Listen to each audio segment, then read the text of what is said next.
Bermula daripada beliau mengangkat surah Al-Mu'minun ayat 51, di mana Allah Subhanahu wa taala menyuruh kita hanya mengkonsumsi dan mencari pendapatan halal saja. A'udzu billahi minasyaitonir rajim. Ya ayyuhar rusulu kulu minat thayyibati wa'malu shalihan. Al-ayah. Wahai para rasul, makanlah, carilah pendapatan dari yang baik-baik saja. Maksudnya yang Allah halalkan. Dan kerjakan kebajikan, sibuk dengan amal soleh setelah itu. Juga beliau mengatakan dalam mengangkat surah Al-Baqarah ayat 172 yang berbunyi, A'udzu billahi minasyaitonir rajim. Ya ayyuhalladzina amanu kulu min thayyibati ma razaqnakum. Wahai orang-orang beriman, makan dari rezeki yang baik saja yang kami berikan kepadamu. Imam Ahmad mengatakan rahimahullah, makan itu termasuk agama. Ya. Ia berargumentasi dengan kedua ayat ini. Maksudnya makan makanan halal, punya pendapatan halal, bagian daripada perintah agama. Ya, berarti kalau mencari pendapatan haram, termasuk tadi mengambil dari mahar anak, ya, atau menjadikan pernikahan sebagai ajang bisnis, ya, begitu juga baik dari ayah atau ibu dan juga saudara atau saudara ataupun saudari, ini semua masuk dalam masalah ini. Kata beliau, karena itu, ya, orang muslim wajib takut kepada Allah dan merasa diawasi olehnya saat berada di masjidnya ketika sholat dan berdoa, serta merasa diawasinya saat berada di tempat dagangnya, pabriknya, atau di atas kursi kerjanya, ya, bahkan di setiap lini kehidupannya. Ia takut kepada Allah, hanya mencari yang halal saja, dan tulus tulus dalam bekerja. Dan itu berjalan sesuai dengan sabda Nabi SAW, Ittaqillah haitsuma kunt. Bertakwalah kepada Allah, ya, dimanapun dan bagaimanapun kamu berada. Orang muslim itu akan dimintai pertanggungjawaban atas semua perbuatan dan perangainya, serta dicatat dalam buku catatan amal yang tidak meninggalkan yang kecil maupun besar.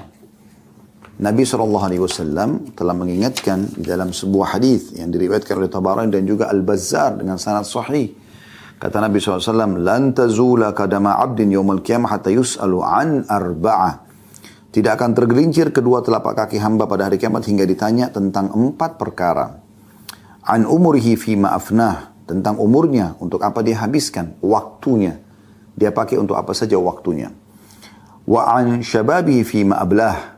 Dan masa mudanya, dia pakai untuk apa. Karena dia masih energik, ya. Wa an malihi min aina iktasabu fima anfaqah, dan hartanya dari mana dia dapatkan dan kemana dia keluarkan. Itu Allah akan tanya semua, ya. Termasuk memakan yang bukan hak Anda. Ini sedang dibahas sekarang, mahar anak aja nggak boleh, ya. Wa an ilmihi madza amila fihi, dan ilmunya, ya, untuk apa atau apakah dia telah amalkan, Kata penulis ini, saya bacakan kembali, ya.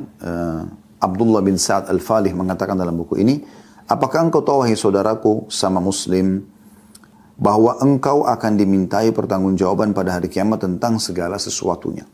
Di antaranya adalah tentang harta. Engkau akan ditanya tentangnya dengan pertanyaan dari mana engkau mendapatkannya dan untuk apa engkau nafkahkan.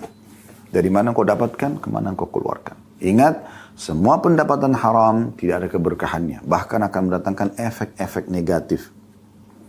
Kata beliau, selamat bagi siapa saja mencarinya dari jalan-jalannya yang disyariatkan dan menafkahkannya pada aspek-aspek yang disyariatkan.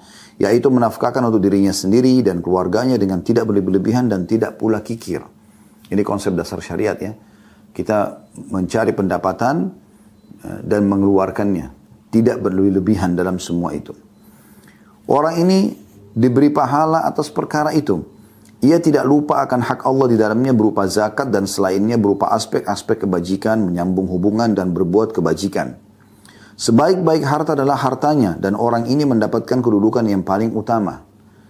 Sebaliknya, celakalah bagi siapa yang mencarinya dari jalan-jalan yang diharamkan atau bersyubhat berupa kecurangan, riba, transaksi-transaksi yang diharamkan, undian, tipu daya untuk mengambil harta orang lain secara batil, makan harta anak yatim atau janda dan orang miskin, kemudian menafkahkannya dalam aspek-aspek keharaman berupa alat-alat hiburan, minuman keras, narkoba, atau bepergian ke negeri-negeri kafir atau negeri-negeri yang menghalalkan segala macam hingga mendapatkan keharaman yang diinginkan nafsu dan syaitan, atau berfoya-foya dan menghambur-hamburkan harta